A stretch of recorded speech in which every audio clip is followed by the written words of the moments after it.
Bueno, cuando en un momento en el que todo el mundo, todos esperaban cambios en la FELCN, cambios en la estructura del alto mando policial y hasta en el Ministerio de Gobierno, no pasó nada. Es más, han aparecido algunas medidas que parecen ser medidas paliativas que tratan de encarar las diferentes y contradictorias versiones que han avergonzado mucho a la entidad policial, porque dice que la verdad es como una espada de dos filos. La verdad es la verdad, y es una. Pero no solo en los últimos hechos, sino a lo largo de hechos que van sumando y que ponen en duda y en entredicho la actuación policial, asistimos a una serie de declaraciones, una más contradictoria que la otra y una más, digamos, contradicciones que producen hilaridad, que dan risa. Pero bueno, sucede que ahora se toma una medida para que no haya tanta contradicción, para que el libreto sea seguramente uno. ¿Quién hará el libreto? Vaya uno a saber. Lo cierto es que el ministro de Gobierno, Eduardo del Castillo, ha firmado una instrucción prohibiendo, así como lo escucha, prohibiendo definitivamente a los efectivos de la Fuerza Especial de Lucha contra el Narcotráfico, FELCN, dar declaraciones a la prensa sin autorización o sin coordinación, como usted quiera. Vamos a la imagen, por favor, la instructiva memorándum circular, fax, que lleva la firma del ministro de Gobierno, Eduardo del Castillo, que estuvo ausente los días más calientes cuando se registró el triple asesinato, que aparece luego y parece que está bastante tranquilo. El ministro de Gobierno ha firmado esta instrucción, dice que está prohibido que efectivos de la FELCN den declaración alguna sin previa autorización o previa coordinación. Así que mutis, FELCN no puede dar declaraciones a la prensa sin autorización del Ministerio de Gobierno. Entre tanto, el diputado Henry Montero dijo hoy en La Paz que la prohibición que viene del Ministerio de Gobierno, que les prohíbe a los policías de FELCN dar declaraciones a la prensa sobre actuaciones, intervenciones, operaciones, dice, no hace otra cosa que generar solo más dudas, más desconfianza, más interrogantes. Parece que se van a caer los dos por su incapacidad, su inoperancia y el no cumplir con lo que está establecido en la Constitución Política del Estado. Lamentamos que nuevamente la policía esté involucrada y da más sombra que claridad en relación a su accionar. Un accionar que está siendo cuestionado porque podemos certificar y podemos decir en este momento que el narcotráfico ha penetrado en las esferas del verde olivo. Y hoy el que está a la cabeza del mando policial agarra y le prohíbe a los policías de carrera que puedan emitir cualquier criterio o cualquier entrevista. ¿Será porque tienen mucho que decir? ¿Será porque tienen miedo? Y ese es el accionar que hoy tiene la policía a la cabeza del ministro de Gobierno. Por supuesto que genera muchas dudas en relación a este tema de por qué le van a prohibir que puedan hablar, por qué tienen que estar pidiendo permiso si lo único que tienen que decir es la verdad. ¿O es tan difícil en este país decir la verdad? ¿O es que están encubriendo a peces gordos del narcotráfico y es por eso que tienen miedo a que estas personas puedan hablar? ¿O por el contrario, dicen que se entregó el señor Nayar y condecoran al supuesto policía que lo detuvo? Es la forma como quieren encubrir estas cortinas de humo a su inoperancia y su capacidad que están demostrando en el ejercicio de las funciones públicas. Bueno, era el senador opositor Henry Montero esta mañana en Santa Cruz. Pero, ¿qué dice el movimiento al socialismo? Así es, las repercusiones nos hacen esperar, puesto que la diputada del Movimiento al Socialismo, Ninoca Morales, ha señalado que ella entiende por qué habría sucedido este memorándum hacia la policía, que dice que también es para evitar malas interpretaciones y malos entendidos. Parece de que son ajustes políticos dentro de la institución, así como otras instituciones, para preservar la información posiblemente y que se mantenga la información intacta y no dé lugar a otras interpretaciones. Queremos entender por ese lado, ¿no?, que la policía está cuidando de que no se malinterprete todos los hechos que han ocurrido, pero nosotros vemos que vivimos en un estado de democracia, con libertad de expresión. Yo pienso que para transparentar este tema, la policía no debe salir a hablar por hablar, sino debe presentar un informe técnico. Y con informe técnico debe salir a declarar todos los hechos que han ocurrido, todo lo que va pasando, para precautelar y finalmente para respetar las mismas normas. Me parece que han estado realizando su trabajo y este trabajo ha dado frutos, ¿no?, al descubrimiento de este tema del narcotráfico, y el que se tenga detenido al principal actor con el narcotráfico, me parece que estamos caminando por buen camino. Antes no se veía estos temas y ahora se está viendo. Lastimosamente, con una policía que está llevando en sus espaldas a 3 fallecidos, lamentamos por la familia de los fallecidos, pero que vemos que hay resultados, hay operativos.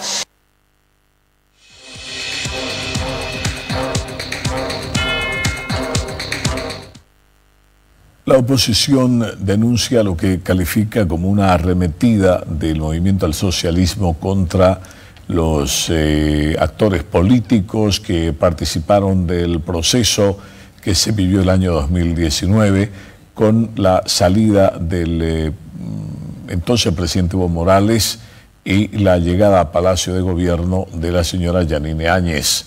Esta mañana llegó para prestar su declaración en el caso Golpe 2 uno de los principales asesores y ex jefe de campaña de Carlos Mesa, Ricardo Paz Vallivian.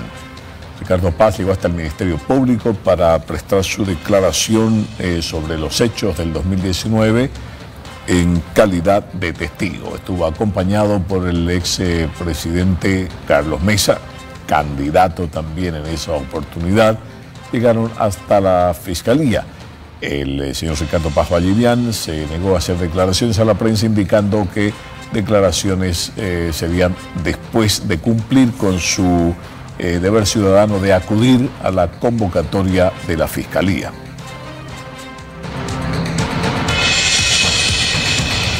Asistir a este acto procesal y al terminar el acto procesal voy a declaraciones en función de cómo se desarrolla. Estoy viniendo al acto procesal, cumpliendo mi deber ciudadano. Quiero decirles que Ricardo Paz está siendo convocado como testigo por una participación en una reunión en la Universidad Católica el pasado 10 de noviembre del año 2019. Ricardo Paz asistió invitado por la Iglesia Católica, la Unión Europea y el Gobierno de España. Y participó en esa reunión con un espíritu democrático de pacificación del país.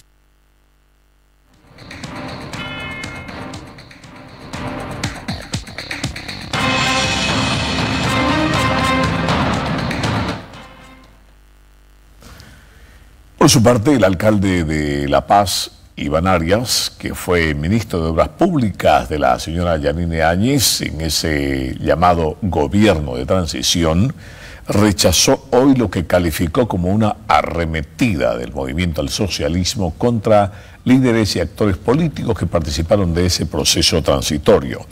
Iván Arias calificó esta acción como una arremetida del movimiento al socialismo en una agenda, dijo, mezquina, en momentos en que el país necesita trabajo, necesita desarrollo, necesita que se trabaje en nuevas fórmulas para encontrar salida a los múltiples problemas que tiene el país.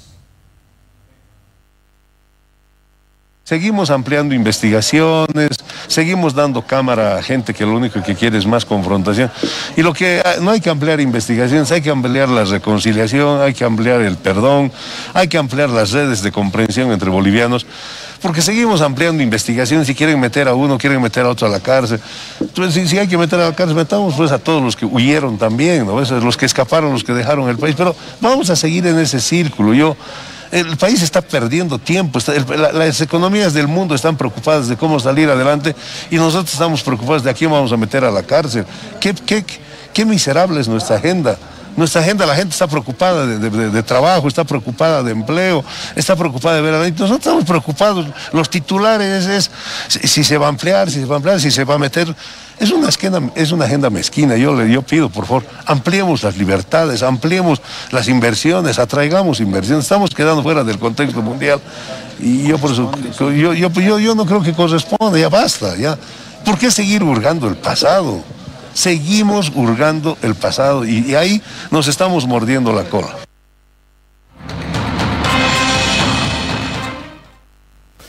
Entre tanto, el expresidente Carlos Mesa ha dicho hoy que, primero, que ha ratificado que, como dijo él, el mal llamado caso Golpe de Estado 1 es un juicio inventado, es un juicio armado y además con falsos testigos. No hubo golpe, hubo fraude, dice Carlos Mesa, quien también señala que Evo Morales va a ser pasible a un proceso penal por incumplimiento de deberes al haber eludido y abandonado sus responsabilidades, al haber abandonado al país y haberlo dejado a la deriva en su huida, eludiendo su responsabilidad histórica en ese momento, dice Carlos Mesa. Por lo tanto, va a iniciar un proceso penal por incumplimiento y haber abandonado sus funciones. Este proceso es un proceso espurio, falso, que plantea un falso caso, con falsos testigos, con falsos acusadores y con un equipo de juristas, entre comillas, que no hace otra cosa que responder al mandato de Evo Morales, el verdadero responsable, no solamente de un fraude monumental, sino el verdadero responsable de una situación en la que dejó vacante el cargo presidencial, incumpliendo sus deberes y huyendo del país. Nosotros estaremos siempre presentes para poner en evidencia que este es un juicio inventado, que no hubo golpe de Estado y que lo que se está tratando de reabrir es una persecución política para ver de llevarnos presos a quienes hemos formado parte de un camino democrático como expresidentes y como líderes políticos. Quiero recordarles a todos que estuve como testigo de este falso caso de golpe de Estado y declaré que no iba a hacer ningún tipo de conectar o de ser funcional al proceso político, que es un proceso político, no un proceso jurídico. Y como testigo no reconocí al tribunal, ni reconocí a los fiscales, ni reconocí la legalidad de lo que se ha hecho. Con relación a la pregunta, no he recibido ninguna citación distinta. Y acusaremos al expresidente Morales en función de algo fundamental: incumplimiento de deberes y dejar vacante el cargo, no cumpliendo su responsabilidad básica para escapar del país. El culpable es él. Eso es un tema que lo llevaremos adelante y en el momento en que lo hagamos ustedes lo van a conocer.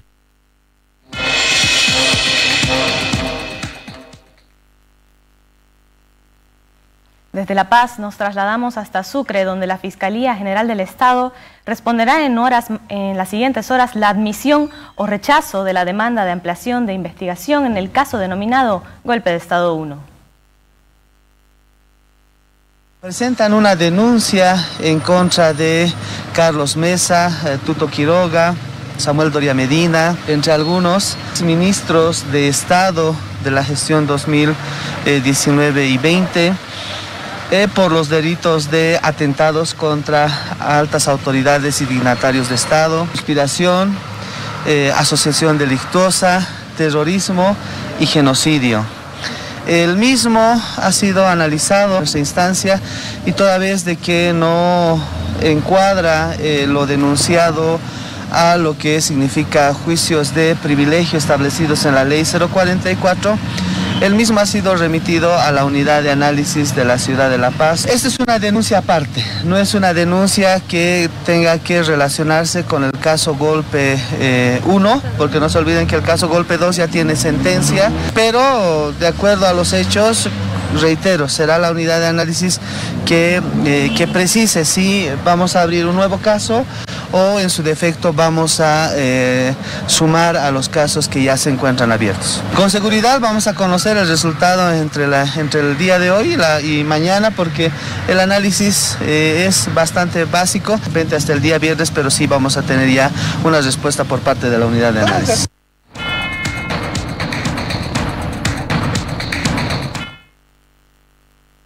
En medio de este torbellino político, donde el movimiento del socialismo es acusado de una nueva arremetida contra líderes y actores políticos que participaron de ese proceso del 2019, don Carlos Mesa pasa de la defensa al ataque y dice que va a abrir un proceso penal contra el expresidente Evo Morales, a quien acusará puntualmente de incumplimiento de deberes por haber abandonado sus funciones y haber escapado del país en un momento crítico que vivía Bolivia. En medio de todo este vendaval político, el ministro de Gobierno, Eduardo del Castillo, tendrá que enfrentar otra interpelación de su propio partido. El diputado de Comunidad Ciudadana, Daniel Prieto, informó que el 9 de julio próximo el ministro Eduardo del Castillo deberá comparecer ante la Asamblea Legislativa para responder a una interpelación por el tema de los autos indocumentados, los famosos autos chutos, con denuncia de robo en Chile y vehículos en poder de altos jefes de la policía. Quien les habla ha presentado una interpelación al ministro Eduardo del Castillo, que ya tenemos fecha del 9 de julio, sobre el caso de los autos indocumentados. Esta interpelación que se va a dar en la Asamblea Legislativa es, dentro de nuestras atribuciones constitucionales como Asamblea, poder censurar, poder fiscalizar a este ministro, porque ha generado una incapacidad total. El ministro ya no puede seguir en el cargo, el ministro no nos está dando la seguridad que constitucionalmente, que legalmente tiene que darnos al pueblo, y es algo que nos está preocupando muchísimo. ¿El 9 de julio hizo usted la interpelación? Es el 9 de julio en la Asamblea Legislativa, es sobre el caso de los autos indocumentados. Nosotros le preguntamos al ministro por qué el Ministerio de Gobierno no sabía de que había una feria de autos chutos en Yapacaní, por qué el Ministerio de Gobierno permite que existan policías que tienen vehículos robados en países vecinos en su poder, por qué el Ministerio de Gobierno hace oído sordo a esta realidad que se está viviendo. El general Aguilera es exactamente lo mismo, lo que está pasando con el Ministerio de Gobierno. No funciona, existe en las altas cúpulas policiales una complicidad o incapacidad, pero tanto el ministro de Gobierno como el general John Aguilera no le están dando la seguridad que el pueblo boliviano se merece.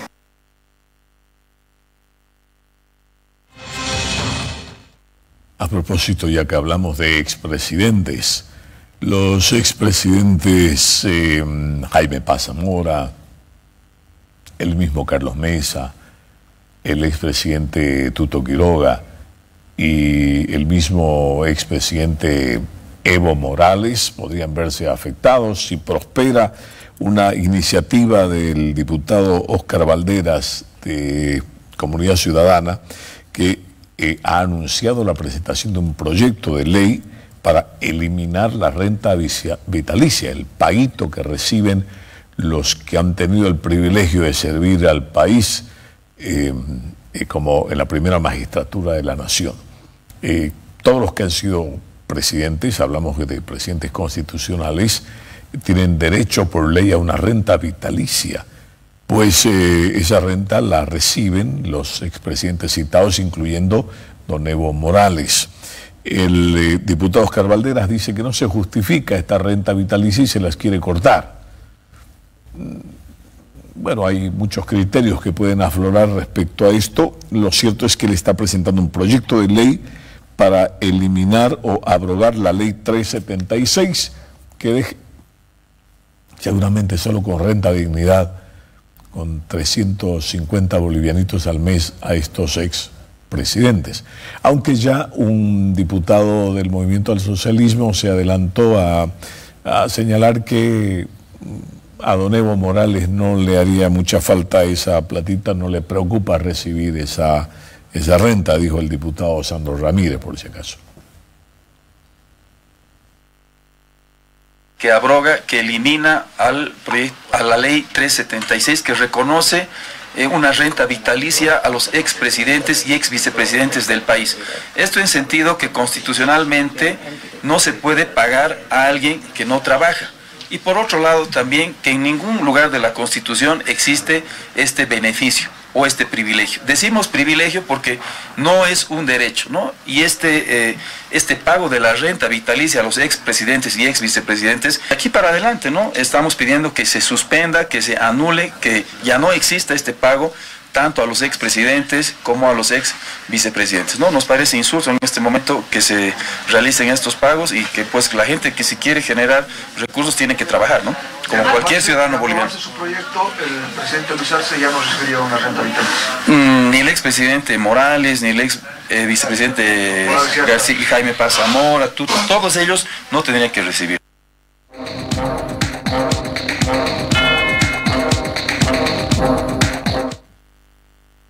A propósito de este tema, el diputado Sandro Ramírez del Movimiento al Socialismo ha afirmado que la propuesta de eliminar la renta a expresidentes es interesante, pues considera que Tuto Quiroga y Carlos Mesa no se lo merecen y serán los más afectados, a diferencia de Evo Morales, quien diría que no le preocuparía dejar de recibir esta renta.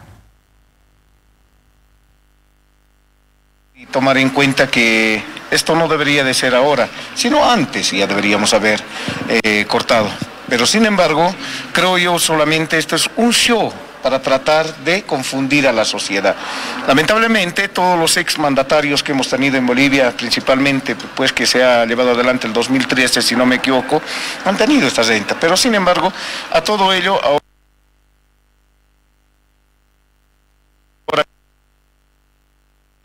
no ve ese tema de una manera más tal vez comprometedora en que él vaya a decir que le afecte, sino más al contrario. Creo que también sería una manera de cómo ver que en realidad los exmandatarios han sido una forma de cómo vivir del Estado, ¿no? Tomando en cuenta que muchos de ellos no se merecen.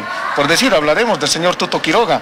Él, si no hubiera muerto Banzer, nunca hubiera sido expresidente y nunca hubiera tenido esa renta vitalicia. Si hablamos de Carlos Mesa, él sabe bien de que él incluso ha quemado mucha documentación de las dietas.